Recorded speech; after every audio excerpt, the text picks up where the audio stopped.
Hello, hello, hello. Isang maganda at mapagpalang araw po sa inyong lahat. Welcome to another edition of Pambansang Kagawad. Today is January 23. It is exactly 9:40 in the morning. Ito po yung part 2. Kanina po pinag-usapan po natin yung resetting ng BARM elections. At ngayon naman, nais ko lang pong magbigay ng konting mga balita sa inyo na mga nangyayari on the side. Especially ito pong, konting pa-seminar natin. Ang tawag po natin, hindi ko alam kung tama yung tawag na yung Pambansang Kagawad Public Seminar for the Barangays. Recently, nag-conduct na naman ako ng libre. Ano po, meron ho akong pinintahang malapit na barangay lamang. At nakakatuwa sapagkat, very, very successful at ang dami pong umattend. Kasi, ito nga sabihin ko sa inyo sa pa-seminar ko po, maliit lang ang bayan niya. Although itong first 4, sabi ko nga ito second 2 Itong first 4 libre. Sapagkat ako po ay nagpa-practice. Pina-practice ko po yung pangalawa na nga po kahapon yung libre. Dahil syempre ayoko naman yung mapahiya sa inyo na may namimiss ako kasi ang dami ko natutunan noong first Pambansang Kagawad barangay seminar po natin. Ang dami ko pong natutunan na na-miss ko, hindi ko po nasabi. Ito naman yung pangalawa, libre din. Marami ang tinanong sa akin na na-miss out ko rin. Pero kinatutuwa nila yan kasi ang unang-unang prioridad ko sa pag-seminar na mabigyan kayo ng practical solutions, hindi ho yung theory. Nais ko pong maging iba sa ginagawa ng DILG o anumang theory na pinansa-seminar sa inyo. Ayoko lang kasi yung how to write a barangay ordinance or resolution. Usually pinag-uusapan dyan kasi alam ko marunong naman kayo Pero paano kayo makakapag-isip ng maganda para sa inyong barangay, number 1? So paano niyo mapapasa? Hindi naman kayo coordinated, hindi kayo magkukulay, hindi kayo magkakasundo. Pero paano ninyo makukuha o paano kayo magkakasundo para sa isang ordinansa na sa bukal ng loob ninyo kayo ay nag-participate lahat? Yung mga ganun ho ba? At paano ninyo i-conduct yung inyong sessions in public, tsaka po yung sessions ninyo, legislative sessions, nang maayos at mabilis para mas marami po kayong magawa sa inyong barangay. Sapagkat 2 sessions lang naman sa isang buwan. So yun po, ang mga agenda natin. Sinasabi ko nga dito, paano kung sa first and second and third reading, alam nyo naman po yun, sa first and second, third reading. Pero ano mga magagandang mga tanong para sa ordinansa na yun? Paano ka makakatulong sa author na yun? Paano mo matatanong at masasagot ng maayos para hindi kayo mag-away-away? Kasi usually, hindi naman tayo sa yung mga nagpapaseminar kasi hindi naging kagawad, hindi naging kapitan. Pero tayo, alam natin na nangyayari sa session, minsan nagiging bull session, nagkakaroon ng bulyawan, natanong lang, hindi naman na may personal. Yung isa, tinuring na personal question, mali yun. Paano natin may iwasan yung mga ganon? At after yun, paano natin maayos yung mga ganon para mas maraming magawa ang council at ang kapitan? Isa sa mga magaganda ko ring natutunan na diniscuss po natin at sana, tuwan-tuwa naman po yung barangay na yon. Siyempre, hindi ko muna sasabihin, libre Huwag ko kayo mag-alala, mura-mura lang ako pag nag-umpisa na talaga akong formal na nag-umpisa. Nagpa-practice pa ako. Hindi pa rin po ako hasa. Aminin ko po sa inyo yun. Paano mas maganda? Kasi minsan nagkukwentuhan na kami, especially after lunch na pagkatapos ng lunch kasi question and answer na. O kaya kung anong gusto nilang gawin. Gusto ba nilang gumawa ng ordinansa? Kasama ako.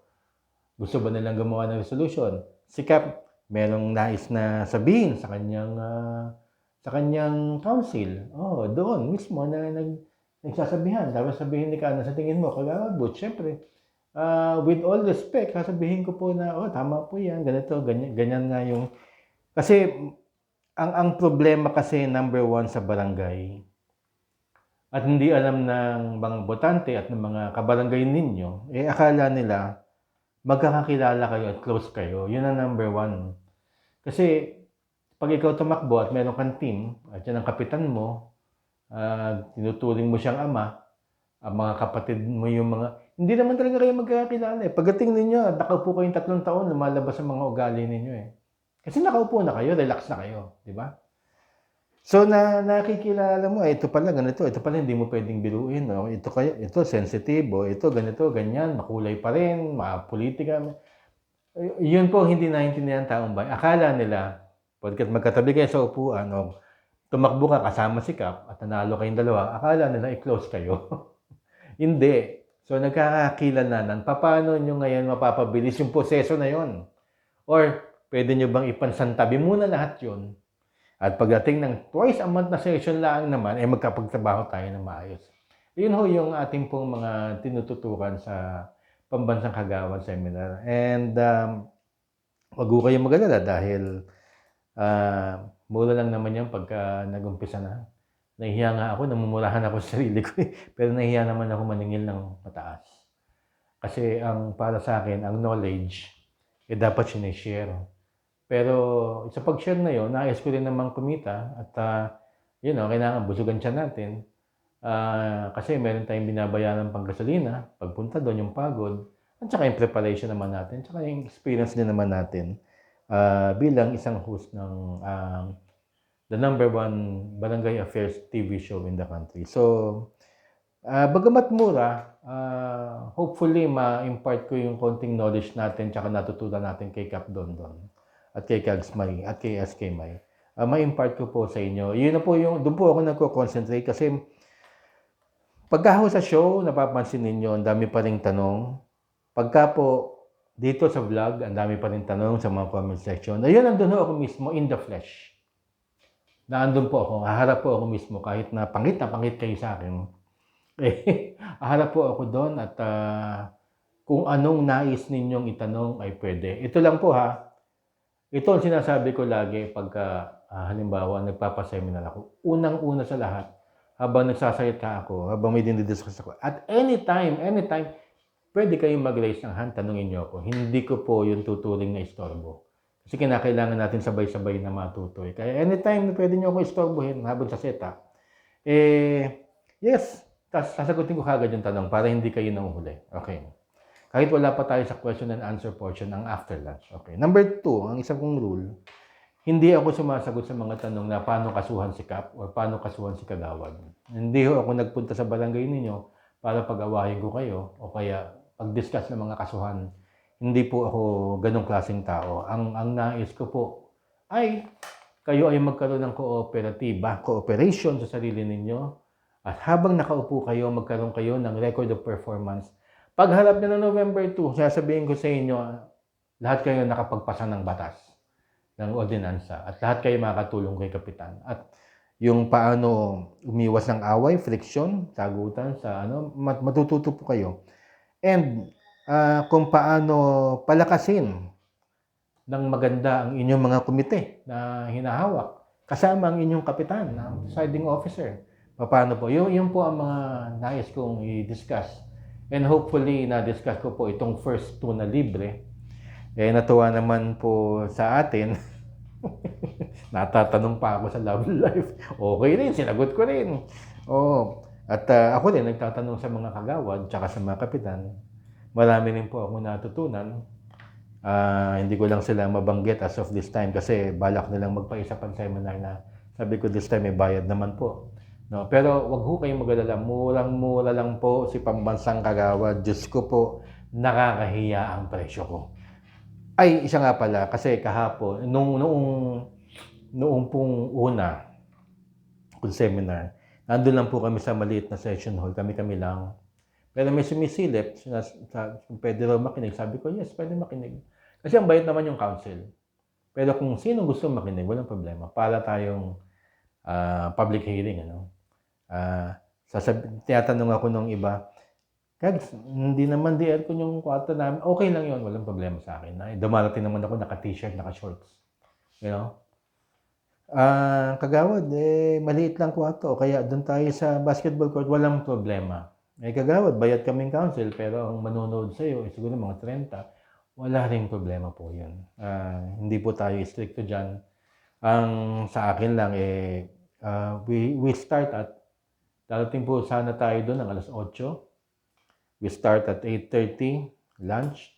Kayo na po bahala sa lunch ko, para di na po ako lumabas. And then after ng lunch, pahinga ng konti, tawanan tayo ng konti, and then question and answer po. Kung ano pong gusto nyo gawin, gawa tayo ng reso, gawa tayo ng